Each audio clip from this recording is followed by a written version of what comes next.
Good afternoon, everyone. Today I am presenting the original article. The title is Therapeutic Anticoagulation with Heparin in Critically Ill Patients with COVID-19. It is the REMAP-CAP, Active 4A and ATT-ACC investigator. The topic is published in the New England Journal of Medicine on August 4, 2021. Introduction. Is associated with inflammation and thrombosis, circulating biomarkers reflecting the systemic inflammation, coagulation activation, that is D-dimer and CRP, are independently associated with greater respiratory failure, thrombosis, death in patients with COVID-19. The inflammation and thrombosis are important contributors to poor outcomes. Critically ill with COVID-19 are at high risk for thrombosis despite receiving standard dose pharmacologic thromboprophylaxis. Given the reports of excess thrombotic risk, enhanced dose anticoagulation strategies are incorporated in some of the guidelines, but especially for critical patients.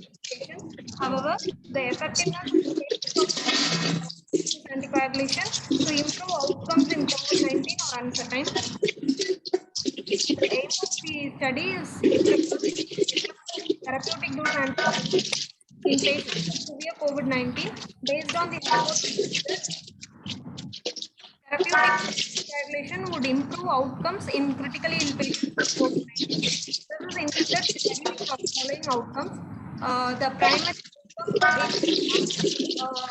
for that is the REMAP-CAP Active 4A and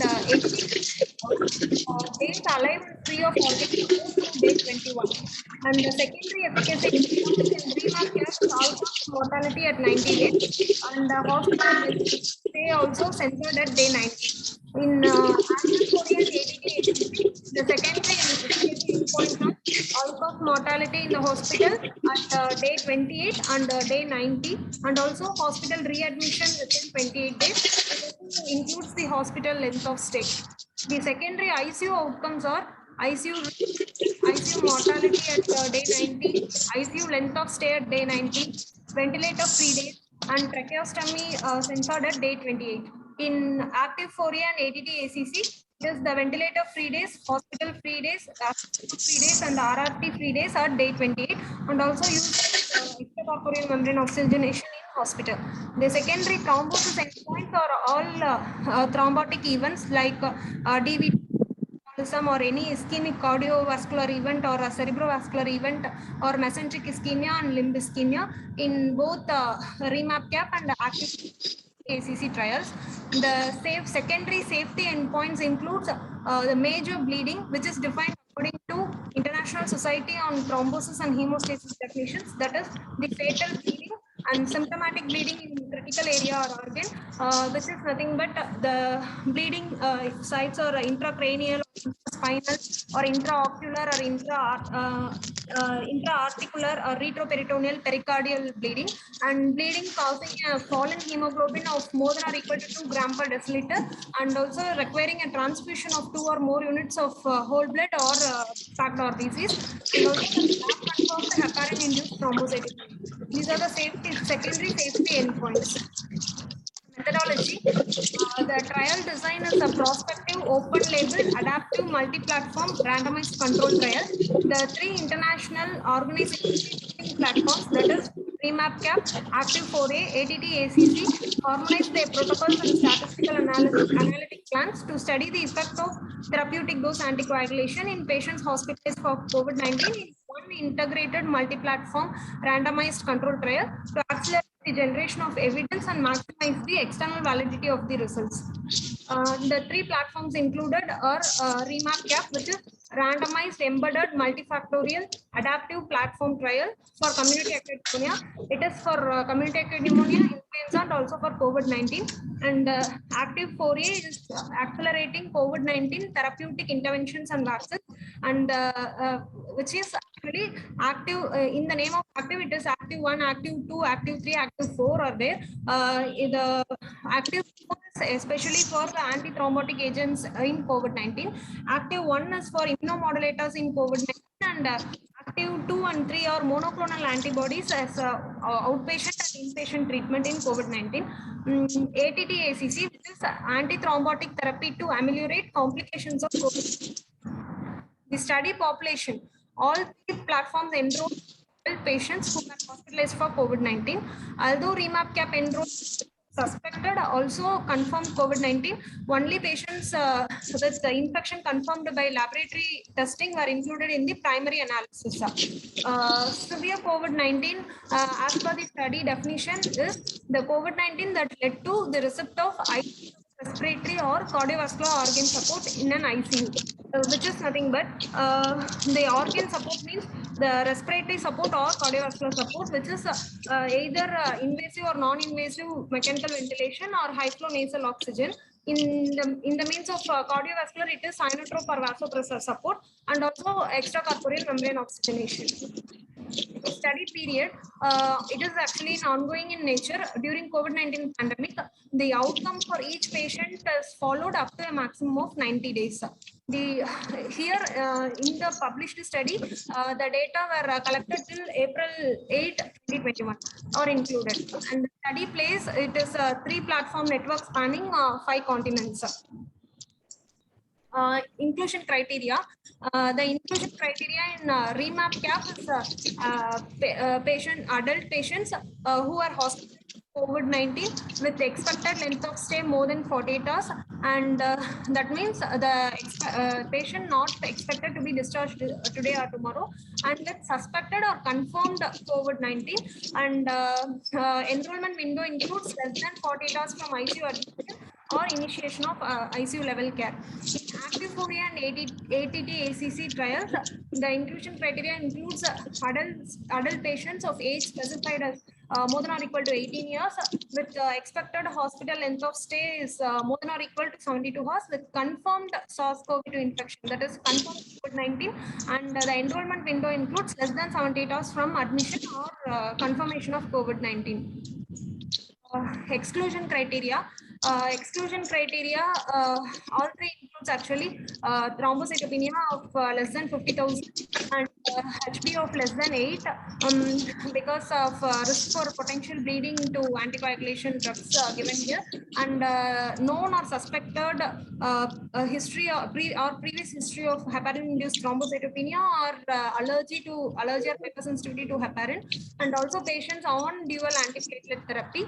And if the death is deemed to be imminent or it is inevitable during the next 24 hours, those patients are not taken here. And also co-enrollment, that is the patient enrolled in a trial evaluating anticoagulation for proven or suspected COVID-19, where the protocol requires the continuation of treatment, they are not taken in this trial. And the patients having bleeding risk, any form of any bleeding risk, any intracranial or CNS bleeding or recent ischemic stroke or MI for the bleeding risk, and these are the exclusion criteria in all three trials. Then randomization. It is performed with the use of separate central web-based systems for each platform. Patients were randomly assigned to receive therapeutic dose anticoagulation with unfractionated heparin or low molecular weight heparin, or to receive usual care pharmacologic thromboprophylaxis in an open label fashion. And patients with active 4A patients in active 4A trial underwent randomization in 1:1 ratio, whereas the other two platforms, REMAP-CAP and ATT-ACC trial, they follow the response adaptive randomization, which is nothing but the ratio of participants assigned in each study group is adjusted based on the accumulating data while the study is ongoing using a predetermined defined set of rules. Study intervention, it is there are two arms. One is intervention arm management and another one is usual care arm management receiving thromboprophylaxis. All three trials used the same anticoagulant drugs, either unfractionated heparin or low molecular weight heparin, and the patients can be switched between these two drugs in the study period. Also, I'll discuss the dose in detail in later slides. and the duration of intervention is for 14 days or up to the hospital discharge or recovery, whichever comes first. And the recovery here is defined as for ICU patients, it is the liberation from supplemental oxygen more than 24 hours. Provided the patient was already on oxygen therapy, they should be liberated from oxygen for more than 24 hours. In the usual care management, here the prophylactic dose is given for all the patients in this arm, and the dose again in later slide. And here also the duration is the same for up to 14 days or the hospital discharge, whichever comes first. And regarding the decision of continuation of thromboprophylactic drug after the after 14 days or after hospital discharge of the patient, it is according to the decision of the treating clinician. But for therapeutic group, that is for ICU patients receiving therapeutic anticoagulation in hospital, the anticoagulation can be discontinued at ICU discharge. The subcutaneous enoxaparin dosage of the drugs, subcutaneous enoxaparin, it is low dose, either intermediate dose or therapeutic dose. Low dose is used in the usual arm patients receiving pharmacologic thromboprophylaxis group. It is standard dose 40 mg once daily. If the BMI more than or equal to 40 kg per meter squared, or the weight of the patient is more than or equal to 120 kg, and also the creatinine clearance is more than or equal to 30 ml per minute, then we can give as 40 mg twice daily. If the creatinine clearance is less than 30 ml per minute, then we can give 30 mg once daily. For intermediate dose, the dose of subcutaneous LMWH is 0.5 mg per kg twice daily plus 20%, which is the rounding factor, or 40 mg twice daily, whichever is higher. And if BMI is more than or equal to 40 kg per square meter and creatinine clearance is more than or equal to 30 ml per minute, then it is 60 mg twice daily. If the creatinine clearance is less than 30 ml per minute, they have not defined the intermediate dose for this category. And the therapeutic dose, it is we can give either as twice daily dose or daily dose. In twice daily dose, the dose of the drug is 1 mg per kg twice daily minus 10%, which is the rounding factor. And if BMI is more than or equal to 40 kg per meter squared, or creatinine clearance creatinine clearance more than or equal to 30 ml per minute, then we can give 0.8 mg per kg twice daily minus 10%. In the daily dose is standard dose is 1.5 mg per kg OD minus 10%. And if creatinine clearance is less than 30 ml per minute, it is 1 mg per kg once daily. Unfractionated heparin, low dose subcutaneous dose is 5,000 units twice daily or thrice daily. If BMI is high and creatinine clearance is more than or equal to 30 ml per minute, it is 7,500 units twice daily. And for the intermediate dose, it is given as subcutaneous thrice daily, 7,500 units, or 10,000 units twice daily. If BMI is high and creatinine clearance is more than or equal to 30 ml per minute, then we can give 10,000 units twice daily. For therapeutic dose, unfractionated heparin is given as IV drug administration, like continuous administration, as we are using for other thromboembolic events. Like it is 80 mg per 8 units per kg as bolus and 18 units per kg per hour as infusion. The screening, enrollment, and randomization and inclusion in analysis, the consort diagram, which is 30,373 patients were assessed for eligibility. From them, 1,207 patients had severe COVID-19 receiving ICU level of care, and these patients underwent randomization. In them, 591 were assigned to receive therapeutic dose anticoagulation with heparin, and 616 patients were assigned to receive usual care pharmacologic thromboprophylaxis. Among 591, 534 were included in primary analysis, excluding due to various reasons, and from 616, 564 were included in primary analysis. Results. these are the baseline characteristics of patients, demographic and clinical characteristics of the patients in all trials. Actually, among these three trials, the REMAP-CAP included 84% of the patients, and ATT-ACC trial included approximately 4% of patients, and the active 4A includes 12% of patients. The treatment at baseline among of these patients include they already receiving antiplatelet agent, remdesivir, glucocorticoids, and tocilizumab. As I already said, patients on antiplatelet agents are not included in the primary analysis of the trial. And for tocilizumab, patients who underwent randomization in REMAP-CAP are receiving tocilizumab also not included in the primary analysis. And baseline organ support, it is either low flow nasal cannula or face mask, or no supplemental oxygen, or high flow nasal cannula, or invasive or non-invasive mechanical ventilation, and vasopressors or inotrope support. And the D-dimer level is more than or equal to 2 times the upper limit of the normal is taken. The primary outcome is, the primary endpoint is the organ support free days, which represent the adjusted odds ratio of 0.83, which is 95% of the credible interval. The posterior probability of futility is 99.9% for therapeutic dose anticoagulation compared to usual care thromboprophylaxis. Patients who survived to hospital discharge was similar in two groups, which is 62.7% and 64.5% respectively in the two groups.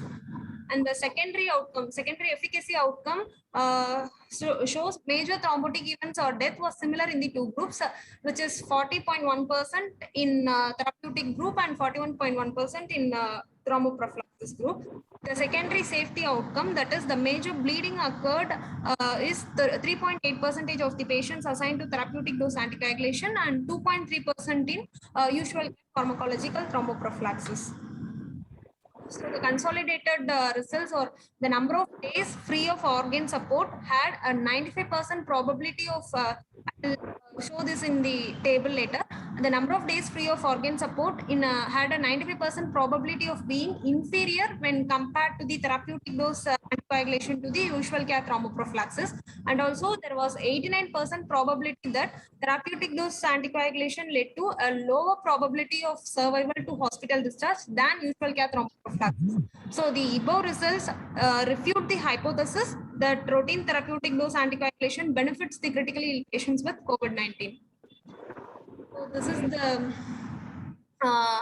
data of primary and secondary outcome. Here, organ support free days up to day 21, which is 95% probability of inferior probability of therapeutic dose anticoagulation compared to usual thromboprophylaxis group, and also 89% decrease in probability of survival to hospital discharge in therapeutic dose anticoagulation group compared to thromboprophylaxis group. Also, the major thrombotic events or death, or any thrombotic events or death, which is 60% and 66.6%. This is for the therapeutic dose anticoagulation group. That is 60% probability of occurring major thrombotic events or death in therapeutic dose anticoagulation group compared to the thromboprophylaxis group. And also the major bleeding is which is 3.8% in therapeutic dose anticoagulation and 2.3% in the pharmacological thromboprophylaxis group, which is more or less equal, but comparatively it is high in the therapeutic dose anticoagulation group. The same in forest plot, and this is also the same in the same here. This -1 indicates that in hospital death, and the height of each curve at corresponding point of organ support free days represents the proportion of patients with the organ support free days. For example, if 8 or 10 we have taken, it is for less than 8 number of days, the patient is free of oxygen support, the proportion of patients. discussion.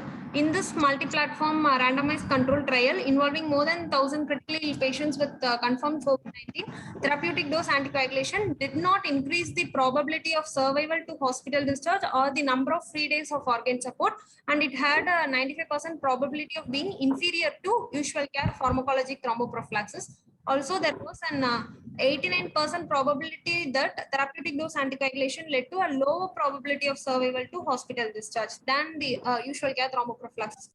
Bleeding complications were infrequent in both the groups. The net effect of anticoagulation in clinical outcomes of patients with COVID-19 may depend on timing of initiation in relation to the disease course, or it may vary with the severity of the illness, that is the degree and coagulation or inflammation at the time the therapy is commenced. And the initiation of therapeutic dose anticoagulation after severe COVID-19 has already developed may be too late to alter the consequences of established disease process.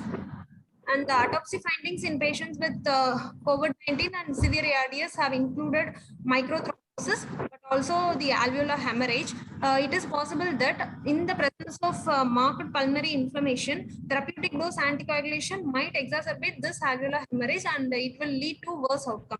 So the use of therapeutic dose anticoagulation in critically ill patient may be harmful in critically ill patients with COVID-19. In conclusion, in critically ill patients with an initial strategy of therapeutic dose anticoagulation with heparin did not result in a greater probability of survival to hospital discharge or a greater number of days free of organ support than care pharmacologic thromboprophylaxis. The limitations of the study, or since it is an open label design, this may have introduced bias in the ascertainment of thrombotic risk in the thrombotic events in the population. And majority of patients enrolled in severe disease cohort were in United Kingdom, where the national practice guidelines changed during the trial to recommend that patients with COVID-19 who are admitted in ICU should receive intermediate dose anticoagulation for thromboprophylaxis. So many patients in the usual care thromboprophylaxis group therefore received an intermediate dose anticoagulation from low dose anticoagulation. So it is possible that the effect of therapeutic dose anticoagulation in severe COVID-19 may vary according to the type of treatment given in the comparator group.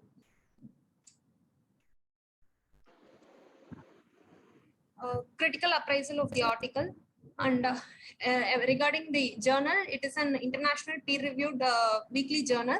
It is ranked first among 153 journals in the category of general internal medicine, and it is published by Massachusetts Medical Society, and it's 70.6. Here, the title reflects the aim of the study, and the type of the study has not been mentioned in the title. The abstract is concise and informative. Information matches the text, and the keywords are not mentioned in the abstract. Introduction is brief and to the point. Previous research in the area of interest is mentioned. This study is made as the many observational studies were done in the anticoagulation in COVID-19, and mentioned that the therapeutic dose anticoagulation will help in critically ill patients. Based on that, this study was done in critically ill patients with COVID-19, and the methodology is meaningful and complete. Working definitions of study parameters and complications were mentioned. Statistical analysis is appropriate. Results are clearly defined with images and tables. Data are consistent throughout the study. This study added a new thing for clinical practice, and also the study tested the actual hypothesis they made, and is the conclusions and shortcomings are explained, and the references are also appropriate.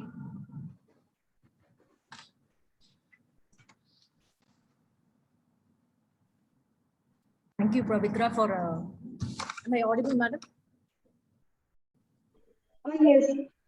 Yes, thank you, madam. Thank you, Pavitra, for the extensive presentation. Actually, this topic was selected, though the COVID wave was over now. We thought, what is the use of prophylactic versus therapeutic heparin?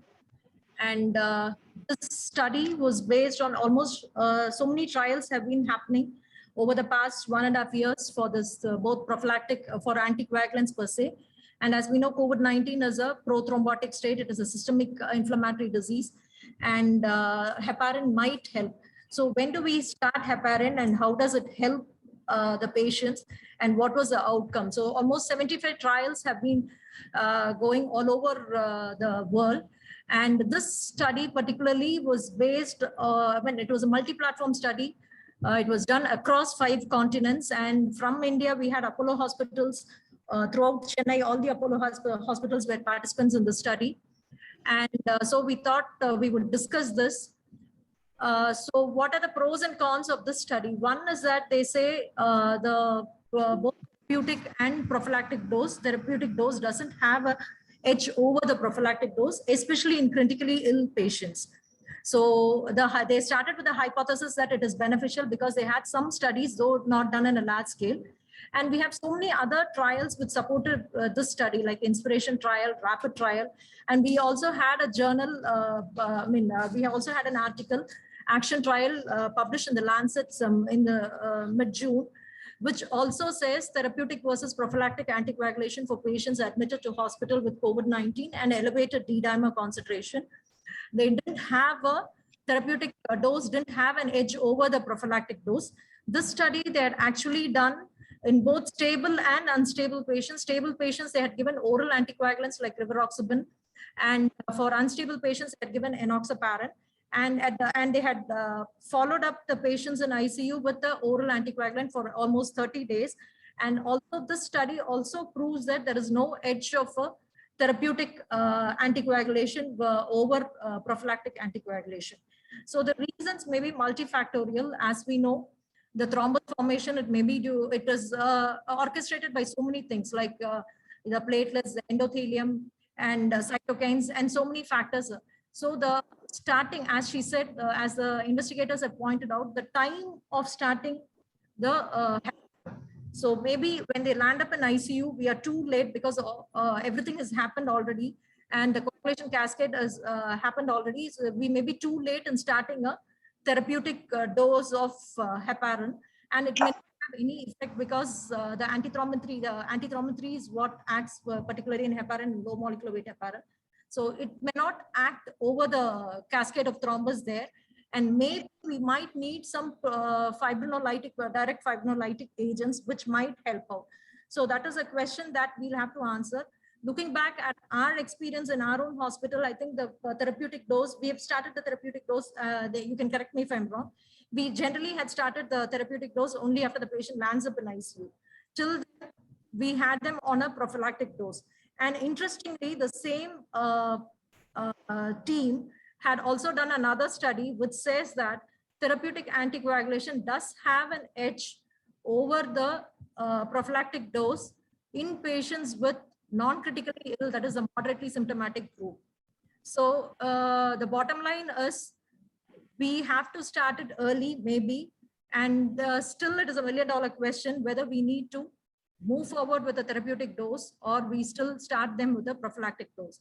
The limitations in the earlier study, the first study which was done in critically ill patients, was that the study was done in so many countries, and the REMAP-CAP was the major group which we took, which the major part of the study, which was basically in UK, whereas the other group was in Brazil and other continents, other parts of the world.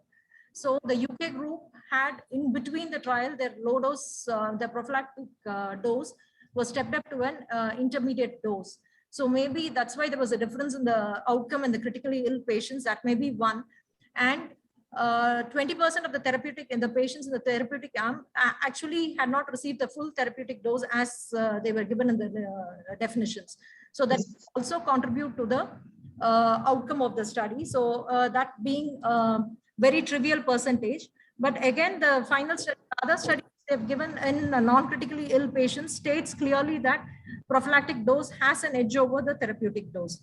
So it is possibly the time, and maybe we need further evaluation to say that the therapeutic dose does have an edge over the prophylactic dose. The forum is open for discussion. Thank you.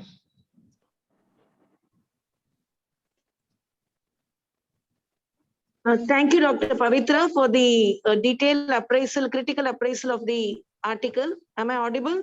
Yes, ma'am. Yes. Ma'am. I think in this study, some of the added limitations that I could see as you were presenting is that in the exclusion criteria, they have not mentioned antenatal cases, whether antenatal cases have been part of the study or not. That's one point. Yes, ma'am. Actually, Second, yeah, please tell me. ma'am, actually, in active 4A trial, they have excluded the pregnant patients, ma'am. Okay.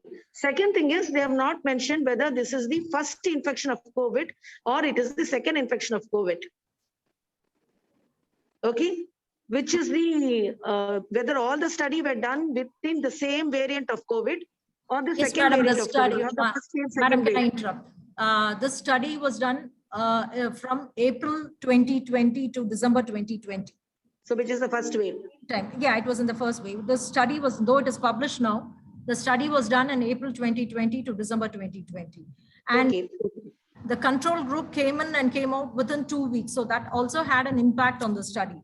Same period. Yeah. Okay. Yes, ma'am. Another thing in the exclusion criteria, I think they should have excluded immune compromised patients who could be procoagulant state like malignancy. Madam, Most that has been malignancies excluded, madam. Yes, ma'am. They are also excluded. excluded. Yes. Another thing is, I think has an ECG be done, ECG has been done periodically because we're talking of pulmonary thromboembolism and heparin being given. I think ECG should be one of the monitoring factors along with the coagulation profile, but nowhere in the study ECG is mentioned. Actually, during monitoring of the patients, they have done the lab test, ma'am. Actually, they were monitoring the patient only periodically, ma'am. That is either weekly or monthly, ma'am. After But starting, ECG is not mentioned. ECG is not mentioned. yes, Okay. Another thing is you're keeping the trial 21 days and 90 days, which is a long period for anybody to be bedridden. So that bedridden patient, by virtue of being bedridden itself, will go for DVT and pulmonary thromboembolism. So that is the reason I said ECG needs to be done even otherwise. And you, for that reason, okay? So this is what I felt as the limitation. Otherwise, I think the trial is good. Yes. Thank you, doctor. Thank you.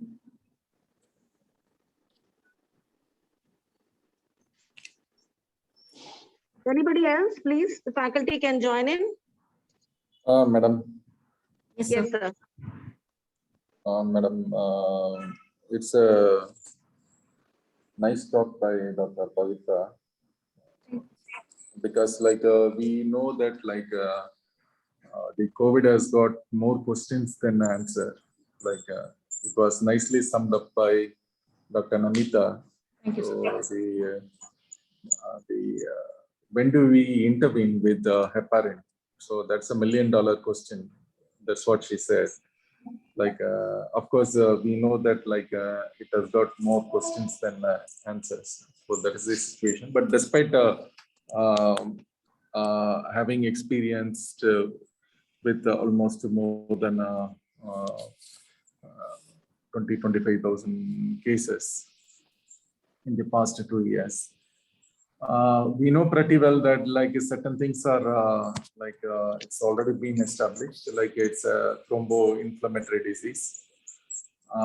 It is characterized by some mild thrombocytopenia and increased fibrinogen. So usually in DAC, you will have two types of DAC. So one is thrombotic, another one is bleeding phenotype. So we don't see bleeding phenotype commonly in patients with the COVID. Like we do see some thrombotic phenotype, like a DAC, where the fibrinogen is elevated. You have almost a near normal PTT kind of thing with increased D dimer. So the problem is like the thing is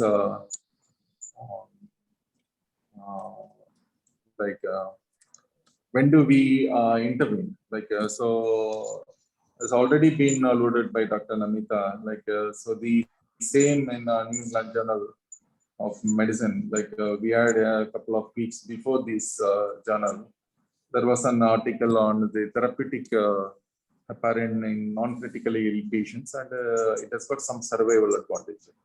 So the one thing is certain that like we need to start the patient on these heparin and the earliest. Maybe in the ICU or critically ill patients, the time has already gone, and it may not help our patients with heparin. Okay, so that is a thing. But in practical, like so, we do see a lot of these kind of cases in our practice. Like, so how do we predict that like the patient might go for a thromboinflammatory complication? Like because we know that like it affects the microcirculations of the pulmonary capillaries, and it can result in micro pulmonary thromboembolism, VTE, in the lungs and as well as in other organs as well. Like so, it is known to cause even arterial thrombosis also. Like myocardial infarction, stroke, mesenteric artery, ischemia. So there are so many things. It also affects the venous channel, like in the form of cortical venous thrombosis as well. Like, so there are certain basic things happens. It causes escalation of all the inflammatory markers, monocyte, macrophage, complement, alternate pathway, and all the pathways are get triggered. And eventually that results in endothelial dysfunction or endotheliitis. So endothelium is the protective factor that has got antithrombotic and anti-inflammatory issue of the generation of nitrous oxide or prostacyclin or prostaglandins. But all these things like it get disrupted in patients with COVID. So we need to give, in addition to the heparin, like we may have to give some endothelial stabilizer also. So that's why we use statins also on these patients. So the thing is like, where do we start this transition from prophylactic to therapeutic heparinization? So that's a important thing. So there are certain risk factors: postmenopausal age, advanced age, smokers, or in patients with already having coronary artery disease, diabetes, or some of the risk factor for thinking about the conversion from prophylactic to therapeutic heparinization. In our hospital, like we do a lot of D-dimer assay. So of course, D-dimer is elevated in multiple conditions. One such condition is the sepsis. COVID is another condition like that. When compared to the first wave, second wave has got more propensity to develop microthrombotic disease. And we did see some cases with having D-dimer values more than 8,000, 9,000 and all. Like, so this is the scenario. So where we could strike at the earliest, because there is one paper, this is a negative paper, but there was a paper which got published a couple of weeks before this one, was a positive paper, like where it shown that like therapeutic heparinization in patients, in the non-critical patients, it really helps. So how do we know that like the transition? Of course, we know certain group of population, they are at risk of developing thromboinflammation. The second thing is with the D-dimer, we can ascertain. Suppose if the D-dimer is more than 2,000, there are various things. Some institutionally, they have got many institutions, they have got their own protocols. Some of the institutions they have given take the D-dimer value as 2,000, some as 3,000. There is a cutoff. So anything more than maybe 2,000, we need to be more careful because our patients are relatively having more diabetes, obesity, hypertension, and coronary artery disease and other things, who gets easily sick. Okay, so that is one thing which we can take. The second thing is, apart from the value which is more than 2,000 D-dimer value, any value more than any value D-dimer value that increases by more than 1,000 when compared to the previous day D-dimer value. So any increase by 1,000 in the previous 24 hours, then that patient also where we can think about this transition, prophylactic. Immediately we can shift the prophylactic dose to a therapeutic dose. So that is another thing we can do. So this is about when do we shift our strategy from prophylactic to the therapeutic. One based on the risk factor, another one based on the upper limit of D-dimer value. The second thing is third is like the rapidity by which it rises. So these are all the three things which we can consider to decide the therapeutic strategy. So another thing is like all these patients, they get into some kind of thromboembolic complications. But in many hospitals in the Europe and the United States, they do have some facility like they have some bedside ultrasound and the bedside Doppler also. So these things also can be enhanced. So the facilities also can be enhanced. And even we need not depend on the radiology PG to come and do that kind of thing.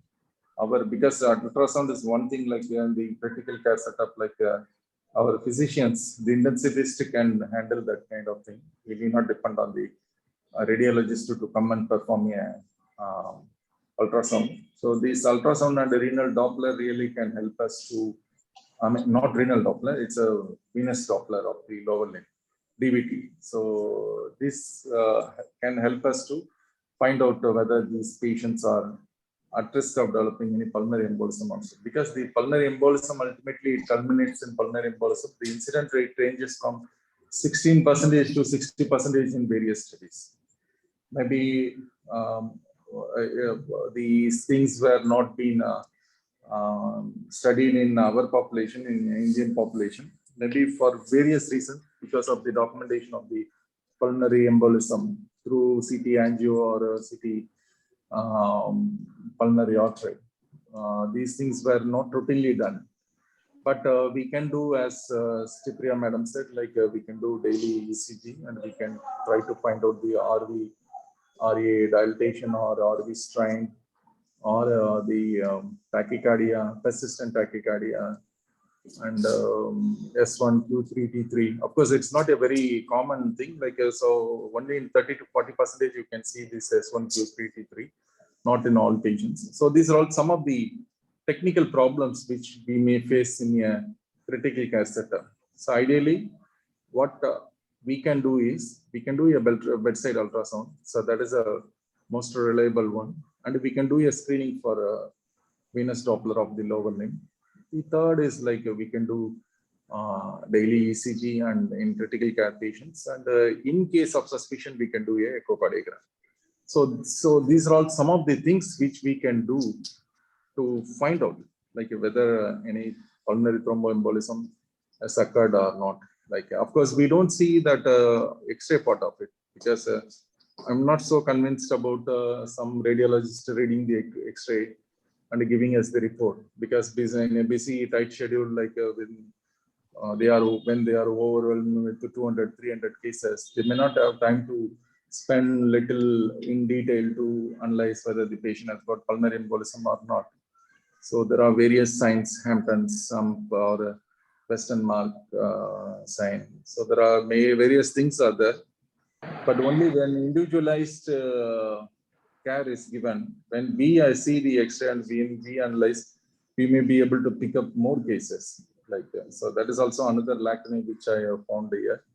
But anyway, nevertheless, like we can use the best use of the ultrasound and the venous Doppler studies of the lower limb, and periodical screening with ECG, and of course with echocardiogram definitely can help us to find out which patients has already developed or developing a pulmonary embolism. So because of the second wave, we quite convincingly we have seen many patients they get into sudden cardiac arrest with the hypotension and shock.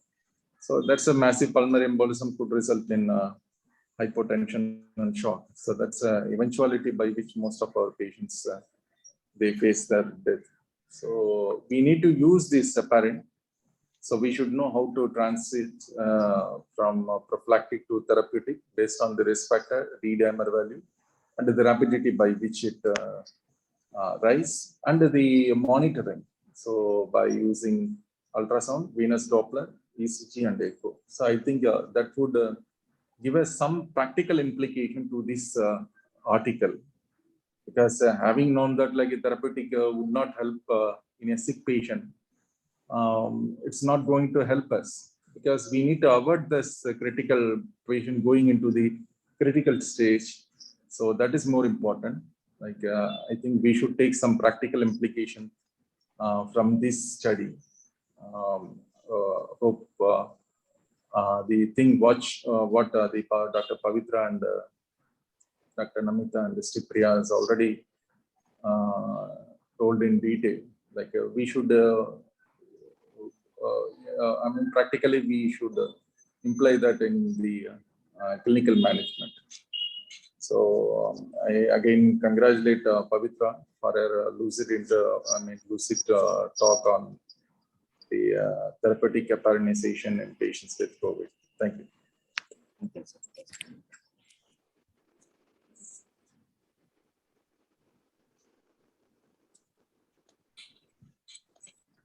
Madam Cipriya, madam, madam. Anybody else? Any of the faculty members would like to contribute? Even PGs also can contribute, madam. Not that like the. Yes, sir.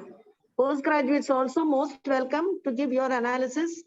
Any critical analysis? Yeah, because they too see the cases in the COVID ward. So in the real world scenario, like they have the first-hand information about the patient, and they do see all the cases. So the postgraduates also, they can contribute their experience. We welcome postgraduates also to come forward. Any of the postgraduates, please.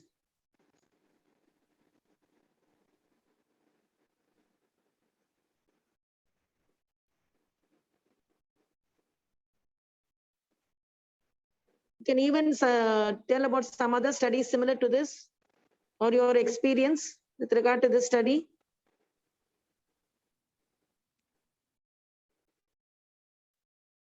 Okay, Dr. Namita. Yes, ma'am. I'll hand over to you in case you would like to wind up. Actually, I would like at least from the next journal club, I think the critical appraisal can be done by the postgraduates other than the presenter. So that was the idea behind giving the journal at least 2 days prior to it. So if there is no further discussion, I would like to thank HOD sir for having given us the opportunity to present the original article of the week. And take home will be that the bridge between the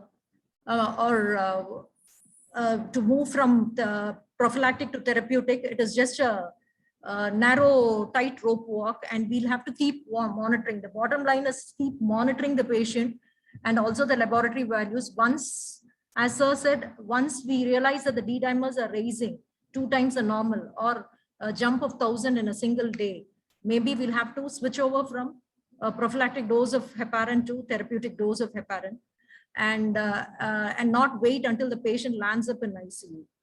So thank you one and all, and have a great evening. Thank you.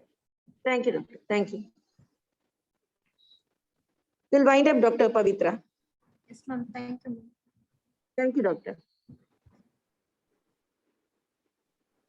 Good job. Thank you, Sangeeta, for having helped her out. No, she